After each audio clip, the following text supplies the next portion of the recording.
Tallinlastega on aeg-ajalt nii, et meie täname Ülemiste vanakest selle eest, et ta ei võta vaevaks pealinna ära uputada.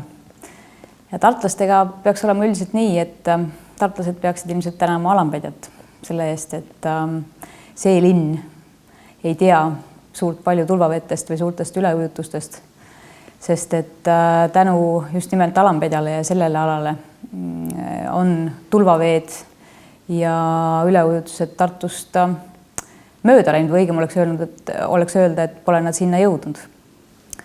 Alampedja on selline koht, kus vesi ei tähenda mitte suurt tüli ja suuri kannatusi, vaid vesi on selline väärtus, mis uusi väärtusi loob.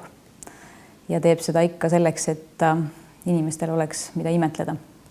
Head sünnipäeva tähistajad! Alampedja saamise lugu kaitsealana on üks väga hea näide sellest, kuidas ja millisena me Eesti looduskaitset näha tahame. Selle kaitseala sünni juures või õigupoolest algatajatena on kõige tugevamad, kõige tublimad tööd teinud Eestimaa Looduse Fond ja looduskaitseühing Kotkas. Muuhulgas oli tegu täiesti erandliku näitega, kus kaitseala valitsejaks ei saanud mitte riiklik amet, vaid toosama looduskaitseühing Kotkas.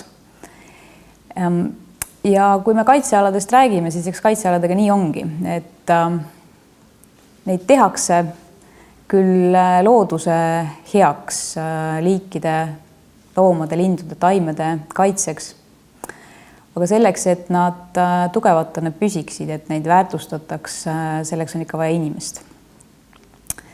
Ja tugev, hästi toimiv ja sellise hea tulevikuperspektiiviga on ikkagi selline ala, kus on neid inimesi, kes seda ala võtavad enda omana, kes seda ala hästi teavad, tunnevad ja kogu südamest ja täielikult armastavad. Alampedjal on selliseid inimesi olnud õige mitu.